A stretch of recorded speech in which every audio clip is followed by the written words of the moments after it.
It's very intense, but it's very rewarding, which is crazy. I'm familiar with this experience. We say no, unfortunately, to 98% of people that apply to us. So, it's been exhausting. I like to think of myself as a lazy co-founder. They changes, yes, every 6 months. Which is 99% the founder. We're looking for the diamonds in the rough.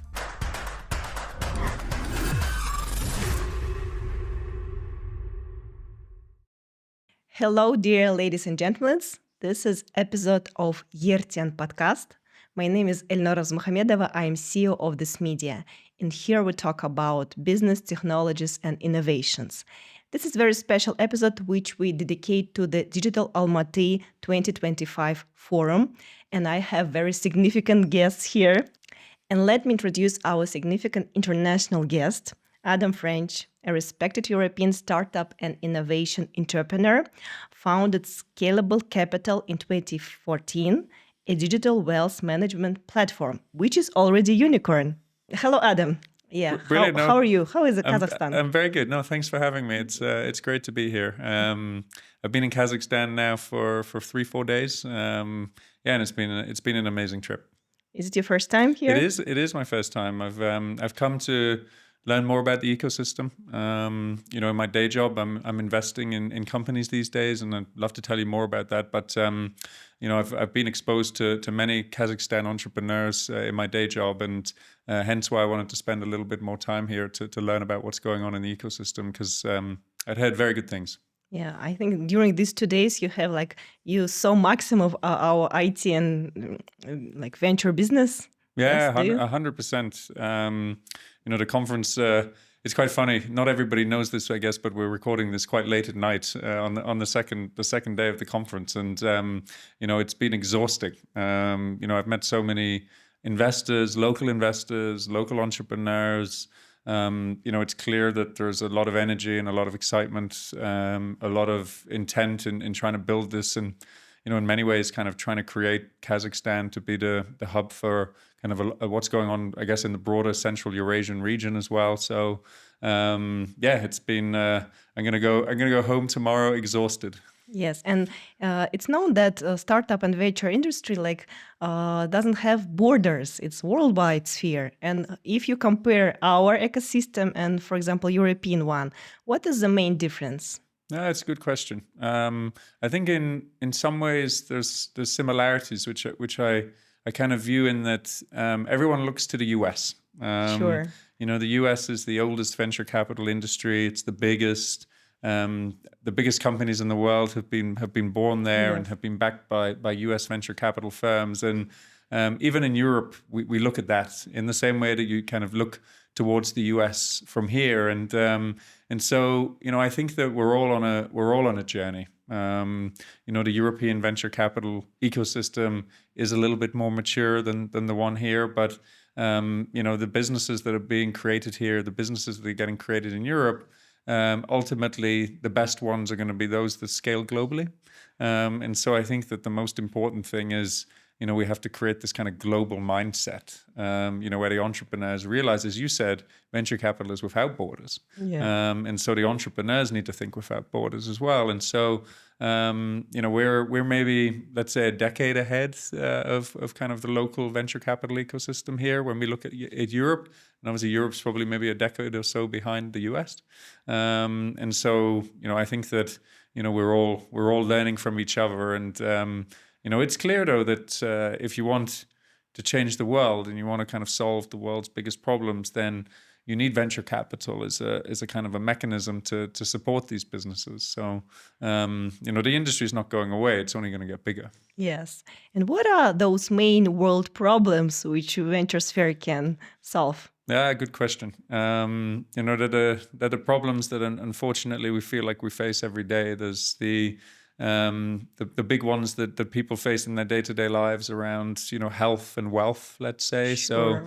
So getting people more access to financial services, trying to create money without borders, trying to create products and solutions so people can save for their future and invest in their own lives. And on the health side, ultimately, there's no shortage of health problems in the world, and be it creating better access to health services, or being it finding solutions to the world's most deadly diseases, or those that people suffer from the most. And I think the exciting thing there is, if you think about biotech, the ability to cure certain diseases, or creating tools to help people to manage certain conditions. Technology is something that's always changing, and so there's always improvements and different solutions coming to market to be able to support in those ways. And then there's the other side of things, which is the whole climate challenge that we have, and so we all are aware firsthand now what's going on in the world, and we're going to have to solve this with behavioral changes, but we're also going to have to solve it by bringing new technologies to market to try and reduce our dependence on fossil fuels, and to reduce our consumption of that type of energy as well. So that's going to take investment, and so. I think that you could have probably pointed 20 years ago to those types of problems, and we've made good strides, but technology is changing all the time, and so the ability to invest in better solutions for the next generation of individuals as they're growing up, that it's clear that there's a lot more that we can do. There's a kind of a saying that I like to steal, which is when we think about kind of financial technology, which is my background ultimately. As you mentioned, I built a business called Scalable Capital, which is a digital wealth management, and now more broadly a kind of an online investment platform. We like to say that fintech is only 1% done. Because there's although we've done a lot, things to do, yes, there's still so much that we can do for sure.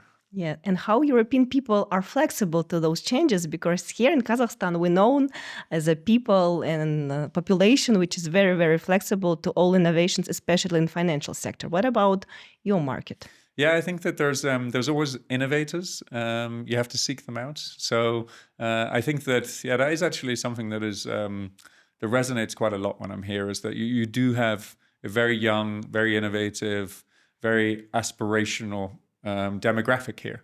Europe has a slightly different demographic. We're as a whole, we have a declining population. We have an aging population, which means we have to face different challenges, and there are solutions to those challenges as well. But within all age groups, all walks of life, there are those that want to lean into technology, and there are those that don't.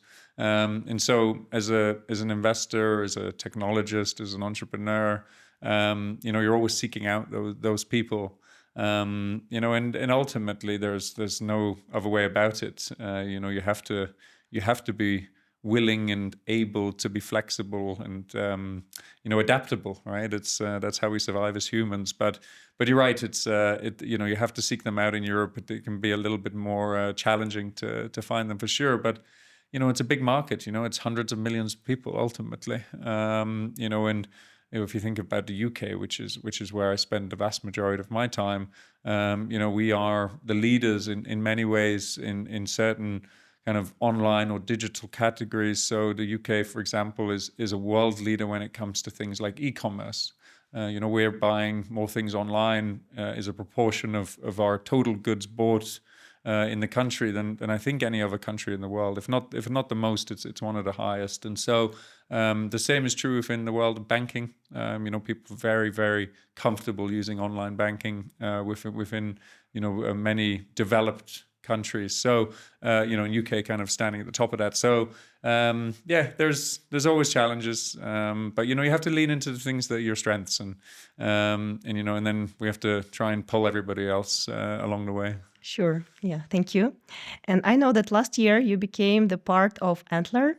Yes, and this is the main issue. Yeah. Can you share this experience? Yeah. No, for sure. So I guess there's a lot to talk about.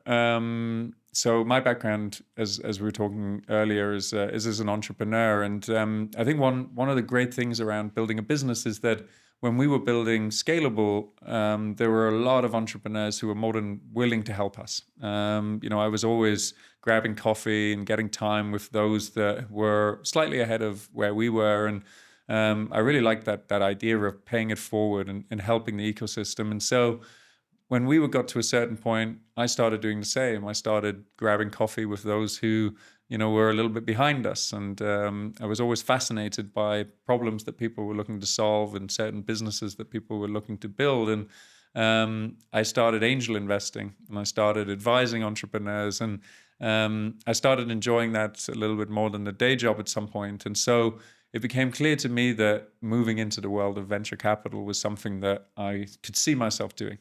And so I ended up leaving the business that I co-founded just around about the time that the pandemic hit. I think a good time for reflection on what you're doing in your life. And so I ended up leaving to set up a fund in collaboration actually with my university. So I built a fund investing in the alumni of the London School of Economics. And I wanted to do that because it's an amazing ecosystem of really talented people around the world. And I felt as if we could support them by leveraging the LSE network to help them to open doors and to build connections. And by doing that, I ended up connecting with the team at Antler. We co-invested in a German business with them, and I got to personally know the team more and more. And the Antler business model is one that really resonates with me because of the way that they invest in founders. And so I got the opportunity to lead Antler's UK fund, and I joined them in the beginning part of 2024, so just about a year ago now. And I'm really proud to be doing what I'm doing, and I'll share a little bit more about the Antler model in a second. But the thing I'm most proud about actually is that within Europe, the vast majority of venture capitalists don't actually have entrepreneurial experience. They're kind of former bankers, former consultants. Oh, really? Yeah, just kind of moved from this kind of world of finance into the VC world. And so it's quite rare that as an entrepreneur, you get access to a VC who's built a business from scratch and obviously scaled it to the extent that we have with Scalable. So I think the statistic is something like less than 10% of VCs in Europe have built a business before, which is crazy. And in the US, it's a much bigger number. It's like a 30 or 40% or so. So I'm able to kind of bring that experience to the table. And that matters actually quite a lot, particularly when we think about Antler because of the way that we invest. So Antler, for those that don't know, is one of the world's most active venture capital firms. We've got a portfolio of about 1,400 companies all around the world. I manage a portfolio of just over 100 in the UK. And we make our investment decisions and invest in the companies at what we like to say day zero, or I like to think of as the inception of the business. And so we're basically investing the day that the company gets incorporated. So earlier than many VCs do, even pre-seed is later than that. So we're pre-seed in many ways.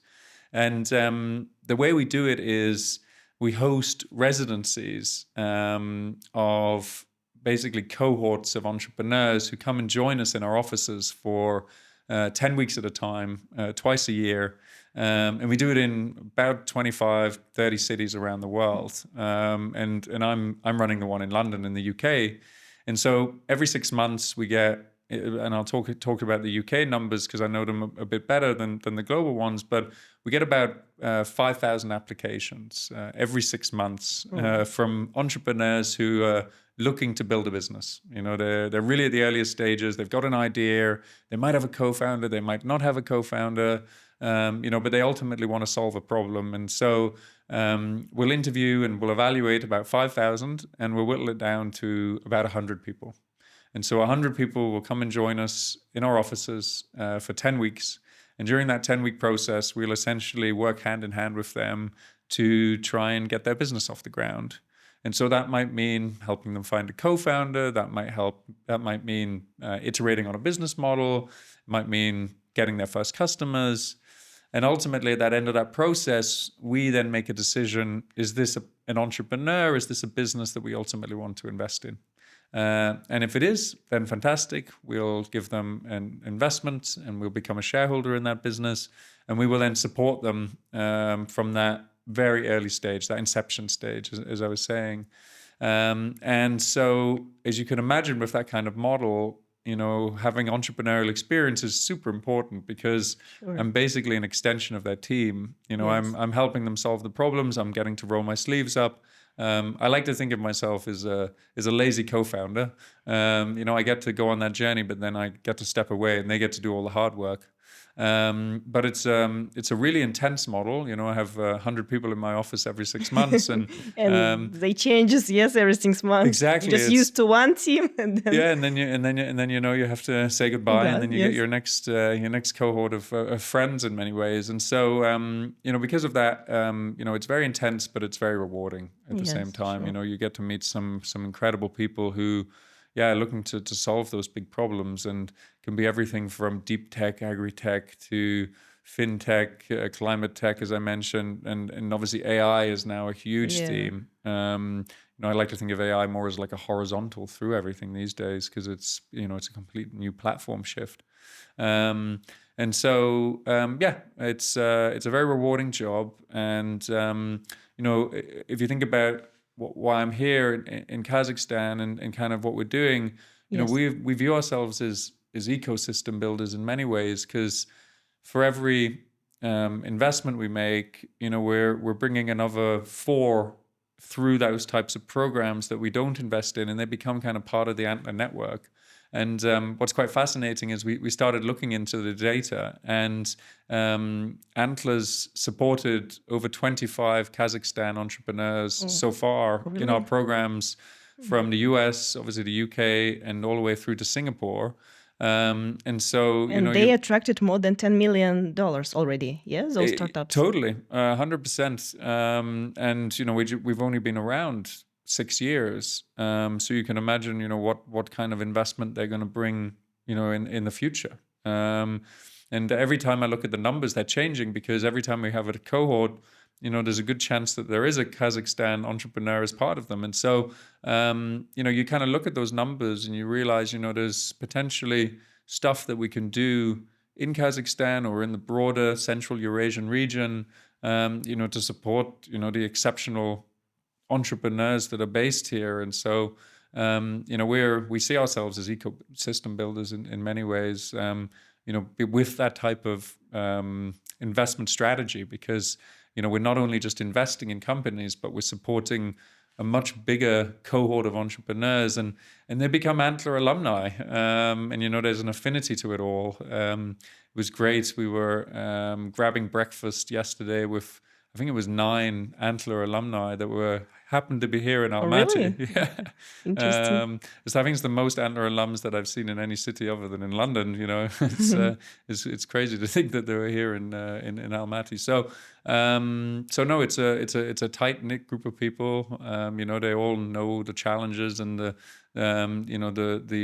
war stories of trying to build a business from scratch. And that's now a cohort of over 10,000. I think it's even over 11,000 individuals who've been through Antler programs around the world, what we call a residency. And that's a really exceptional group of people. So it's kind of, there's a network being built there, which is very different to kind of a regular venture capital firm. Yeah. Many startups and entrepreneurs watch our podcast, and what you can recommend them if they want to enter Antler Group and became the member? Yeah, what are those criteria? Yeah, that's good question. So every year we have to whittle it down from, let's say the UK, it's 10,000 applications. And we whittle it down to 200 people who come and join us. So 100 people twice a year. And so incredibly selective. We say no, unfortunately, to 98% of people that apply to us. So, you have to kind of think of yourself as being exceptional. Now, what do I mean about that? I mean, there's 2 kind of broad areas to it. So the first is these kind of inherent things that kind of provide you with this founder DNA. And these are things that we're looking out for, like grit and resilience. So we all know that building a business is one of the hardest things you could ever do.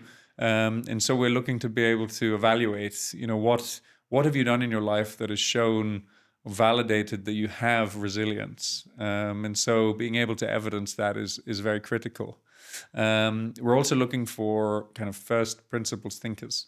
So people who can really think through problems clearly, and deeply understand, exactly the area in which they're looking to build in a very logical way. And then we're also looking for people that are incredibly ambitious, because at the end of the day, we're a venture capital firm, and those that want to raise venture capital have to want to build big businesses because of our model. We have to back businesses that will ultimately bring in potentially hundreds of millions of revenue, because it's so hard, and we need the businesses that we back that are successful to create very big returns, so that the ones that aren't successful, we can still make a good financial return across everyone. So there's character traits that we lean into, which, as I said, they kind of make up the founder DNA. And then the other side of it is, ultimately, we're trying to work out what is your superpower. If you're in that room with 99 other people, what are people going to turn to you for and say, that person is the best person in the world at X. And so we're always trying to figure out what X is. It could be that, you are a leading expert in a certain scientific domain, or it could be that you've got a unique insight because you've had a career that spans through finance and health and government, or whatever it could be, where you've got this very unique set of skills that kind of makes you special, and makes you stand out from the crowd. And so we're always trying to work out with people, if we're building a group of exceptional people, what is it that makes you exceptional? And that's quite a hard question to answer sometimes. And so we kind of follow those two journeys, try to evaluate people on kind of those two big areas, and then we've got a good chance of being able to get some great people that we can then back. So I would say my advice is, try to think deeply about those two things. What is it in your DNA, or what is it in your life experiences that kind of validates the characteristics that we know you need to be a successful entrepreneur? So some of the things that I talked about earlier. And then what is it that truly makes you exceptional and unique?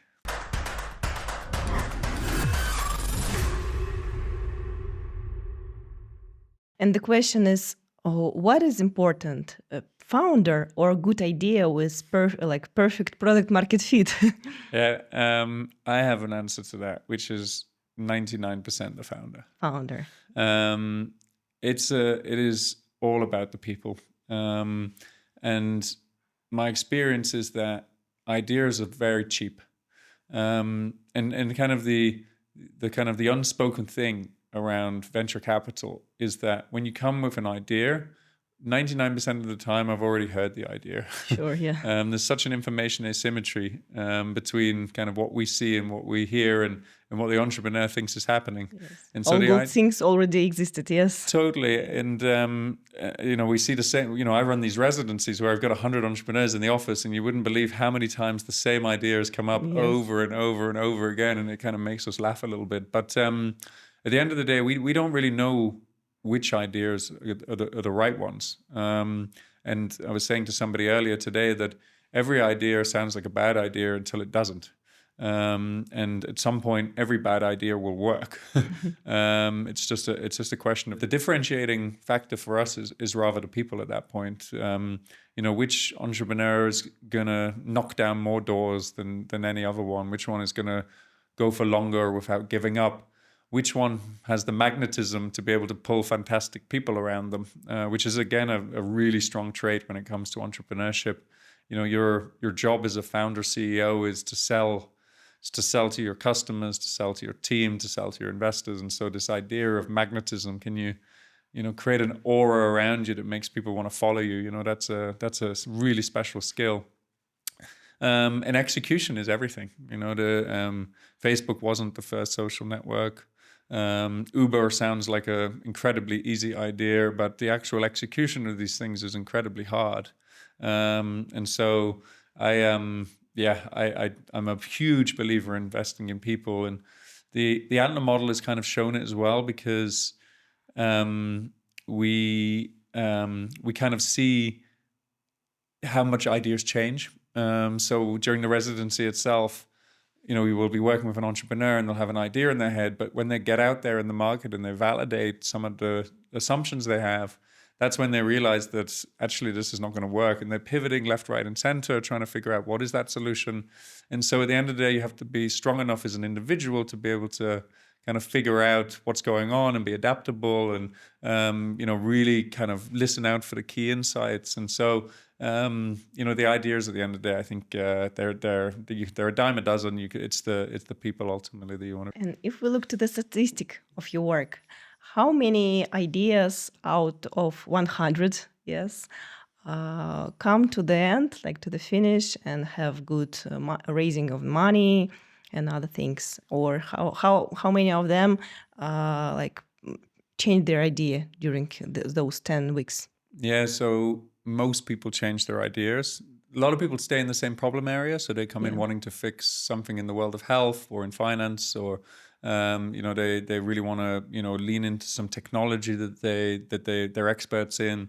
But the actual solutions they build changes a lot. But to talk broadly about what I think to be quite an exciting point to your question is, what are the chances of succeeding? And so I like to think that if you want to be rich, becoming an entrepreneur is maybe not the smartest way to go about doing it, because it is so rare to be successful building a venture-backed business.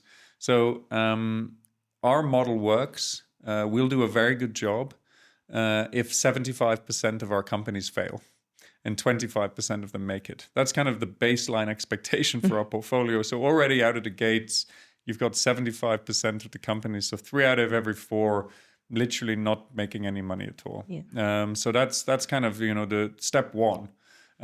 Step 2 is how many go on to raise follow-on funding, and so in the beginning of the journey, we actually see about 75% of the companies that we back, they go on to raise that first round.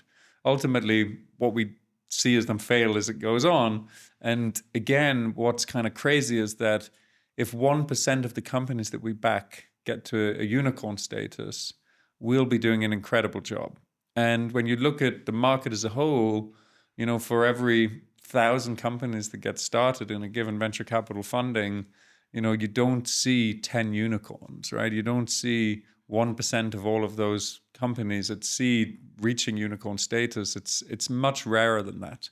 And it's even rarer when you look at the ones that exit. We had this boom time in 2021 where a lot of businesses reached unicorn status, but those that then were able to sell those businesses or get those businesses into the public markets, that's an even harder challenge. And so, we know the data shows that it is incredibly hard to build a unicorn. They're called unicorns for a reason. It's because they're unbelievably rare. And the same is true in the Antler portfolio. So as I mentioned, Antler has 1,400 portfolio companies.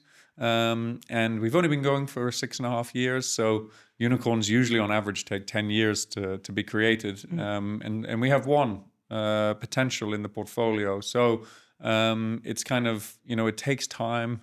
It takes a ridiculous amount of energy to get it there. But I think the cool thing is it's incredibly hard, but the best entrepreneurs, they hear that and they still want to do it. I was laughing because we were recently in Singapore for a strategy day with all of the partners, and I was talking to my US partner who is a self-proclaimed maniac. He works incredibly hard and he runs his residency like the same. He leans into hard work and he makes his entrepreneurs, or at least he wants the entrepreneurs to push themselves as hard as they can. And I was hearing the way that he was doing it, and I was getting excited, thinking, "Oh, you know what? I would love to be part of his residency." And I think that's what sometimes happens. You hear how painful it's going to be, and you still want to do it. Yes. And so it's true. It's incredibly hard, the process that we run, but those that are successful and come out of the other side of it, they see success in that a higher proportion of them raise money than the market. So going through an Antler program not only sets you on the right direction, but it gives you a higher chance of raising further money after you go for our program. But also the time frames are reduced. So the amount of time it takes you to raise follow-on funding reduces, at least in the UK, from about 18 months to 9 months. So it almost halves the time that it would require you to get a pre-seed round done. So, the hard work pays off. We definitely help in the process, but still, it's incredibly, incredibly hard to scale a business. Yes. Anyway, there is opinion that there are more money on the market than good ideas. And now countries, not even funds, like countries, they are fighting for startuppers and their ideas and their products. And we have also podcast today with MENA region representatives, and they say that, yes, we came here to Kazakhstan because we know that many good ideas, especially in fintech sphere, already located here. What about your experience? Why also you came to Kazakhstan? Maybe there were special spheres or startups which you searching for? Yeah, I want to back exceptional people. And one Antler philosophy is that talent is everywhere, but opportunity isn't. And this is kind of true in part of our DNA because we started in Singapore and we're now in 27-ish kind of cities around the world building businesses with entrepreneurs, and so we wouldn't be in 27 cities if we didn't believe this. And what we do know is that venture capital is not something that everybody has access to, and we're trying to change that. I think it's an interesting one because I think there's a bit of a bifurcation between those that can easily get venture capital funding and those that can't. And so if you are a software engineer that comes out of a high growth startup, or you're a open AI engineer, you'll easily be able to raise venture capital funding. Don't worry, the money will find you. But that's the easy money, and that's the easy bet. But we're looking for the diamonds in the rough. We're looking for the needles in the haystack. We're trying to find those that everybody else might have overlooked. And so what you will find is money doesn't flow to those people easily, because it's much harder to find them. It's a lot harder to back people that don't necessarily look like you, talk like you. And so I think that there's many ways to invest. There's many ways to make money in this market. It's just kind of finding your niche. I'm happy there's more money in this space, right? At the end of the day, I'd rather money went into businesses like this that were looking to create solutions to big problems than building another building and earning a rent on a corporate resident or so. So. Yeah, I think that, and I'm trying to think kind of globally. So the UK is actually seeing a little bit of the opposite effect right now, which is that there were a lot of venture capital funds that started during the boom times of kind of 2019, 2020, when interest rates were really, really low and startups were getting easily funded. A lot of those funds have now closed down because they couldn't return the funds. They couldn't make good financial returns. People gave up, the fund managers there. And so actually it feels like there's a bit of a compression in the amount of capital available, at least from kind of very, very good funds out there. But I imagine, and I don't know this market as well, but I imagine there's a lot more money flowing into regions where they have a very strong economic development mandate. You mentioned the MENA region, for example. They want to invest a lot more in technology. They are looking to incentivize talent to come to the region in a big way. We're I guess fortunate, but we can't rest on our laurels that the UK is the third biggest tech ecosystem in the world after US and China. It has all of the ingredients needed to be a great ecosystem. It has talent. It has amazing institutions like Oxford and Cambridge. It has amazing tech companies that are setting up, really innovative parts of their businesses there. For example, Google has its DeepMind division, which is, obviously one of its leading frontier AI divisions. You've got Amazon and Microsoft doing exactly the same thing. You have an incredible legal system, which is replicated across the world. It's got a very pro-business environment with regards to opening businesses and running businesses. And so we're kind of in a slightly different position. We're a little bit at the top of the mountain, and everybody's kind of trying to take our spot at the top of the mountain. But I spend a lot of my time speaking to the UK government about this. Making sure we don't rest on our laurels, because there's a lot of people who want to switch places with us. So we kind of, I would say our ecosystem is is more mature in that respect. But we've still got plenty of room to grow, and I like to think that we could compete to the US on some elements. Yes. Obviously, it's incredibly hard. They're a big market, and they've got a lot of money there, and the talent. There's a lot of talent that wants to be there. And so on the one hand, I want to make sure the UK is remaining strong, and then the other, I want to make sure my UK founders are ambitious, and they almost want to go global. And what I mean by that is go to the US at some point. Yes.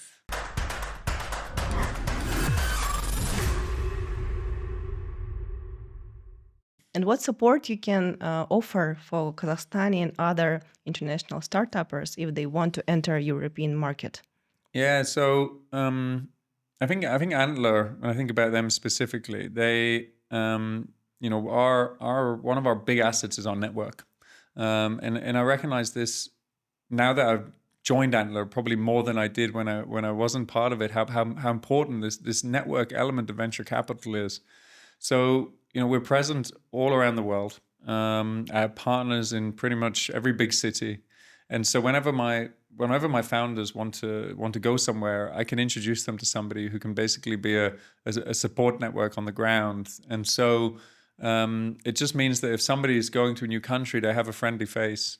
Recently happened actually with a company we invested in the UK. The founders are incredibly ambitious. One of them's ex-Palantir. The other is a technical co-founder who worked as a quant at a hedge fund, so incredibly smart. And they wanted to move to the US, and very ambitious, which is fantastic. And they got accepted into Y Combinator almost immediately after we invested in them, and they moved to the West Coast. But the great thing was we have a team in the US who we could immediately put them in touch with, and who've been able to support them in moving there. And I've got exactly the same examples of startups within the Antler portfolio where they were investee companies of other locations, and they were coming to London. And so, we've got office space that we can host. We've got people who understand our ecosystem, and we can help them solve their problems. And so it's kind of accelerating these pivotal moments in their growth, really. And so this network, I think, is it's something that over time gets bigger for us. It's I mentioned earlier we've now got like 10,000 plus founders who've been through our programs. That's a community that is becoming really, really supportive of each other. And I think that the story to how can I support Kazakh founders in the Antler model, it's kind of the same. How can I support London founders? It's always about connecting. And so I love the idea of, you could invest in a Kazakh founder and you can pull them closer to the world of global venture capital. We're not just a program, but we're really a front door into kind of, how do we get you in front of the world's biggest venture capital funds? That's a story that's here, but it's also a story in London. It's a story in Berlin. It's a story in Brazil. It's a story in Canada where we're already present. And so, we're living and breathing that right now, and got a really good understanding of kind of how it works, and how we can make a difference. Yeah, that's a great network. Yes, exactly. Yes. With one step, you can spread all over the world. Totally. You have experience of being in connect with like hundreds of startups, and like startup followers always wait some tips from venture investors of how to become stronger, of how to become more visible at early stage, maybe like 3 or 5 tips which you can share with our followers and viewers. Yeah, sure. Yeah, happy to give a little bit of my advice. So I think it all starts with kind of your mentality to all of this. This is kind of a personal tip from my side. So it's a lot harder to be the smartest person in the room. It's a lot easier to be the hardest working. And so building a startup is incredibly hard. And, I think that you need to really lean into how hard it can be, and what that means in terms of the amount of effort that you need to put in. And so I do view it a little bit in the beginning as an exercise in front loading. And what I mean by that is you might want to tell your friends and family that they're not going to hear much from you for a little while. But, it's only going to be temporary. And, you will get through it because you really want to be laser focused on finding product market fit. And that's going to be your everything. And so I do think if you're kind of viewing entrepreneurship as a little bit of something fun to do, you're going to find it incredibly challenging. I think the other thing is never stop listening to your customers. The challenge always as you're growing and as you're fighting many fires and looking at many different aspects of your business is kind of forgetting your core focus.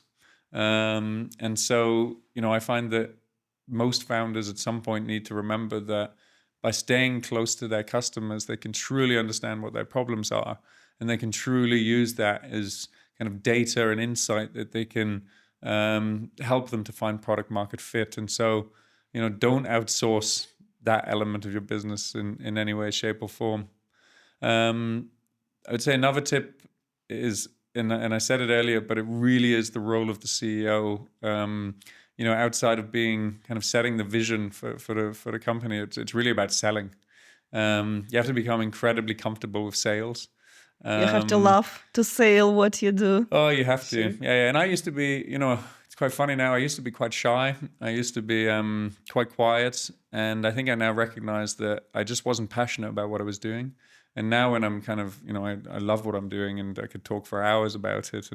And so, you ultimately need to sell to your customers, your team, your investors. And so if you don't think yourself as a salesperson, as a founder of a business, then then you're not thinking about it in the right way.